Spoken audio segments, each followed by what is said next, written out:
ఈ ప్రాంతంలో మరి అర్ధరాత్రి పూట తగిన తవ్వకాల్లో లంకె బిందెలో గుప్త నిధులు ఏమైనా బయటపడ్డాయా? మరి అవి ఎటువైపు పోయినాయి, ఎవరి ఇళ్లలో పోయినాయి, ఏ ప్రభుత్వ పెద్దల చేతికి పోయినాయో దాని మీద విచారణ జరపాలని చెప్పి మేము ఈరోజు డిమాండ్ చేస్తా ఉన్నాం. మరి ఎందుకంటే ఇదే వరంగల్ జిల్లాలో కేసీఆర్ గారి పాలనలో రామప్ప గుడికి మేమేమో యునెస్కో గుర్తింపు తెచ్చినాం. మేము కాకతీయుల యొక్క గొప్పతనాన్ని ప్రపంచం గుర్తించే విధంగా కృషి చేసింది కేసీఆర్ గారు అయితే, కాకతీయులు నిర్మించిన దేవాలయాన్ని కుప్పగూల్చింది రేవంత్ రెడ్డి గారు.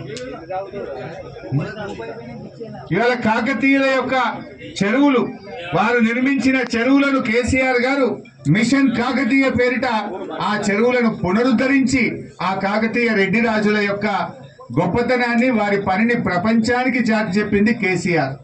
మీరేమో వాళ్ళు నిర్మించింది కూలగొడతా ఉన్నారు. సో దీని మీద ఎందుకంటే ఇంత స్పష్టంగా కనబడుతుంది, లోపలికి ఎంట్రీ కావాలంటేనే బహుశా అది కొన్ని గంటలు తవ్వుతే తప్ప లోపలికి పోరాదు. ఇది చుట్టూ కట్టినటువంటి కట్టడం అంటే దేవాలయ పరిరక్షణకు చుట్టూ కోటగోడ లాంటి కట్టగట్టినది. ఇది ఒరిజినల్ మ్యాప్, గొలుసు మ్యాప్ ఒరిజినల్. అంటే ఇంత స్పష్టంగా తెలిసి జరిగింది. ఇది తెలియక జరిగిందో, తెలియక జరిగితే రాత్రిపూట తవ్వుతారా ఎవడన్నా? తెలియక జరిగితే కంప్లైంట్ రాగానే యాక్షన్ తీసుకోరా?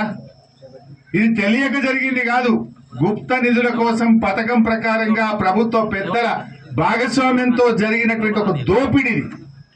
దీని మీద విచారణ జరపాలని చెప్పి, దేవాలయాన్ని పునరుద్ధరించాలని, ఈ స్థలాన్ని పురావస్తు శాఖకు అప్పచెప్పాలని కోరుతా ఉన్నాం. ఇక్కడ శాసనాలు కూడా ఉన్నాయి స్పష్టంగా. ఆ శాసనాలు ఈ టెంపుల్కి సంబంధించి ఎప్పుడు కట్టారు ఈ టెంపుల్, ఈ భూమిని ఎవరు దానం చేశారు, ఈ దేవాలయాన్ని గణపతి దేవుడు నిర్మించాడనే శాసనం కూడా అక్కడ ఉంది. దాన్ని కూడా తునకలు చేసి పారేశారు. అయితే ఈ స్కూళ్ళకు సంబంధించి ఇంకో విషయం చెప్పాలి. ఇంట్లో పెద్ద అవినీతి జరిగింది. రేవంత్ రెడ్డి అంటేనే అవినీతి కింగ్.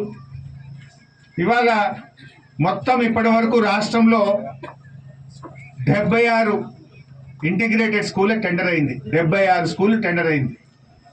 ఏ టెండర్ చూడు 4.86 excess, 4.9 excess, 4.96 excess, 4.99 excess.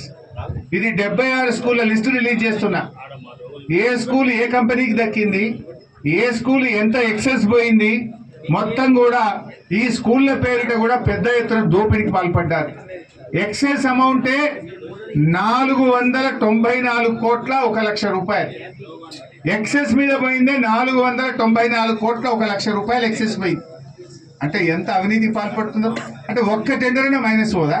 76 school tender పిలిస్తే ఒకటైనా 1% ఎక్సెస్, 1% మైనస్, 4% మైనస్, లేదా 2% ఎక్సెస్, 3% ఎక్సెస్ ఉండద్దా? అన్ని స్కూళ్ళు 4.96 ఎక్సెస్, అన్ని స్కూళ్ళు 4.86 ఎక్సెస్. ఈ నర్సంపేట స్కూల్ కూడా ఎంత పోయిందంటే ఎక్సెస్, నర్సంపేట ప్యాకేజ్ 8 ఇది 4.86 ఎక్సెస్. 136 కోట్లు ఉంటే 142 కోట్లు అయింది. ఇది కూడా 4.86 ఎక్సెస్ పోయింది. అంటే ఇదంతా విద్యాశాఖలో రేవంత్ రెడ్డి కనుసన్నల్లో జరిగే స్కామ్. దీన్ని కూడా బయట పెడతా ఉన్నాం.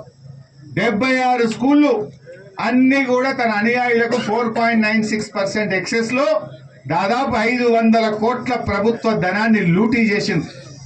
ఈ స్కూళ్ళకి సంబంధించి కూడా ఒక రిటైర్డ్ అధికారిని, చీఫ్ ఇంజనీర్